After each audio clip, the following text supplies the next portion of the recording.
अजब गजब किस्से और कहानियों के लिए कथा कहानी किस्से चैनल को सब्सक्राइब करने के बाद घंटे का बटन दबाना ना भूलें। हमारी दुनिया कई तरह के अजीबोगरीब अजूबे और रहस्यों से मिलकर बनी है, जहां हमेशा कुछ अलग और कुछ नया ही देखने को मिलता है। दुनिया के हर कोने में अलग तरह के रीति रिवाज और उत्सव मनाए जाते हैं। अभी तक आपने कई देशों के प्रसिद्ध और मजेदार त्योहारों के बारे में सुना होगा, लेकिन आज हम आपको एक ऐसे देश के बारे में बताने जा रहे हैं जहां के लोग मरे हुए लोगों की लाशों के साथ त्योहार मनाते हैं। जी हाँ, आपने सही सुना, वो देश है इंडोनेशिया, जहां ये अजीब और अनोखा उत्सव मनाया जाता है। दरअसल इंडोनेशिया की एक जनजाति लाशों वाले इस अजीबोगरीब त्योहार को मनाती है, जिसे यहाँ के लोग माँ नेने फेस्टिवल के नाम से जानते हैं। आज की इस वीडियो में हम आपको इसी माँ नेने फेस्टिवल के बारे में बताएंगे, जिसमें जीवित लोग मृत लोगों की लाशों के साथ मिलकर ये उत्सव बड़ी ही धूमधाम से मनाते हैं। माँ नेने फेस्टिवल की पौराणिक कहानी।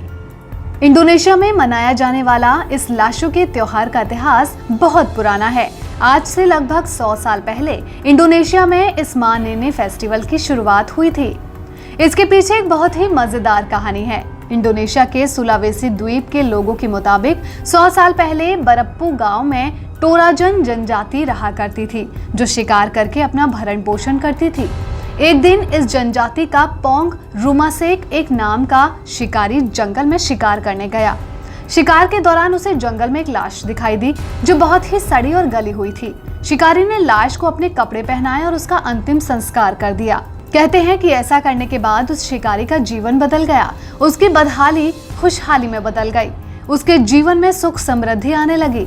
उसके पास धीरे धीरे धन भी आने लगा, जिसे देखकर वहां के लोगों को लगा कि शिकारी के साथ ऐसा इसलिए हो रहा है क्योंकि उसने उस लाश का अंतिम संस्कार किया था। इसी के आधार पर वहां के लोगों ने भी अपने पूर्वजों की लाश को सजाने की प्रथा शुरू कर दी। उनका मानना है कि ऐसा करने से पूर्वजों की आत्मा खुश होती है और उन्हें आशीर्वाद देती है, जिसकी वजह से उनका जीवन खुशियों से भर जाता है। माँ नेने फेस्टिवल है मृतक की अगली यात्रा की तैयारी। किसी के मरने के बाद से ही माँ नेने फेस्टिवल को मनाने की शुरुआत हो जाती है। दरअसल मृतक के परिजन उसकी मौत हो जाने पर उसे एक ही दिन में नहीं दफनाते, बल्कि उसकी मौत पर कई दिनों तक उत्सव मनाया जाता है। टोराजन जनजाति का मानना है कि ऐसा करने से मृतक की आत्मा को शांति मिलती है और उसे मोक्ष की प्राप्ति होती है और वो अपने जीवन की अगली यात्रा शुरू कर पाते हैं। माँ नेने फेस्टिवल के दौरान मृतक के परिजन भैंस और बैल जैसे जानवरों को मारते हैं और उनके सींगों से उस मृतक के घर को सजाया जाता है।